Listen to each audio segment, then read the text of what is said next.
എല്ലാവർക്കും നമസ്കാരം. വളരെ സന്തോഷത്തോടു കൂടിയാണ് ഞാനിപ്പോൾ ഇവിടെ നിൽക്കുന്നത്. എൻ്റെ വലതുവശത്ത് പ്രശസ്ത പിന്നണി ഗായകൻ അഫ്സൽക്കായും അതുപോലെ തന്നെ പ്രശസ്ത പിന്നണി സംഗീത സംവിധായകൻ തേജേട്ടനുമാണ് ഉള്ളത്. അപ്പോൾ ഇവരുടെ ഒരു കൂട്ടുകെട്ട് ഉടൻ തന്നെ വരാൻ പോവുകയാണ്. ഒരുപാട് നല്ല പാട്ടുകൾ പാടി നമ്മുടെയൊക്കെ മനസ്സിലിടം നേടിയ കലാകാരനായ അഫ്സൽക്ക പാടിയിരിക്കുന്ന ഒരു പാട്ടും കൂടിയാണ്. തേജേട്ടാ, നിങ്ങൾ തമ്മിൽ ആദ്യമായിട്ടുള്ള ഒരു ഇതല്ലല്ലോ? അല്ലല്ല, ഒരുപാട് പാട്ടുകൾ ചെയ്തിട്ടില്ലേ? ഈ ഒരു എക്സ്പീരിയൻസ് എങ്ങനെയുണ്ട്? അയ്യോ, ഈ ഇതിനെ ഒന്നാമത് ഈ പാട്ട് എനിക്ക് ഏറ്റവും ഇഷ്ടപ്പെട്ട നല്ല ലിറിക്കാണ്. ഇബ്രു എനിക്ക് തന്നപ്പോൾ തന്നെ അത് ട്യൂൺ ചെയ്യാൻ എനിക്ക് വളരെ പെട്ടെന്ന് തന്നെ അത് ട്യൂൺ ചെയ്യാനും പറ്റി.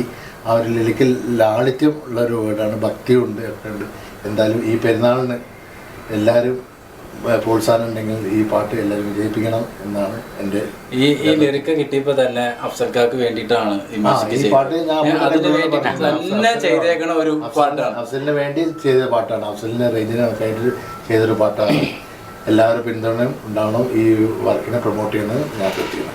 അഫ്സൽക്ക, എക്സ്പീരിയൻസ് എങ്ങനെയുണ്ട്? തീർച്ചയായിട്ടും തേജേട്ടന് വേണ്ടി പാടിയ പാട്ടുകളൊക്കെ എനിക്ക് വളരെ ഈസി ആയിട്ട് പാടാൻ പറ്റിയിട്ടുണ്ട്. കാരണം എന്താ വെച്ച് കഴിഞ്ഞാൽ തേജേട്ടൻ അറിയാം എനിക്ക് എന്താണ് പറ്റുന്നത്, എൻ്റെ റേഞ്ച് എന്താണെന്നൊക്കെ ഉള്ള കറക്റ്റ് അറിയാം. കുറേ നല്ല ഹിറ്റ് പാട്ടുകൾ തേജേട്ടൻ്റെ എനിക്ക് പാടാൻ പറ്റിയിട്ടുണ്ട്. അതേപോലെ തന്നെ ഹിറ്റാകും എന്ന് ഉറപ്പുള്ളൊരു നല്ലൊരു ഭക്തിഗാനമാണ്. ഞാൻ കുറേ ഭക്തിഗാനങ്ങൾ പാടിയിട്ടുണ്ട്. അത്തരത്തിലുള്ള ഒരു ഭക്തിഗാനം നിങ്ങൾക്ക് ഭാവിയിൽ ഈ പാട്ട് നൽകുമെന്നാണ് എൻ്റെ വിശ്വാസം. ഇബ്രൂസ്, താങ്ക് യു. എന്താണെങ്കിലും ഈ പാട്ടിൻ്റെ റെക്കോർഡിങ് എല്ലാം കഴിഞ്ഞു. ഉടൻ തന്നെ നിങ്ങൾക്ക് ESP മീഡിയയിലൂടെ തന്നെ ഇത് പുറം ലോകം എത്തുന്നതായിരിക്കും. വലിയ പെരുന്നാളിന് നിങ്ങളുടെ മുമ്പിലേക്ക് എത്തും. Thank you.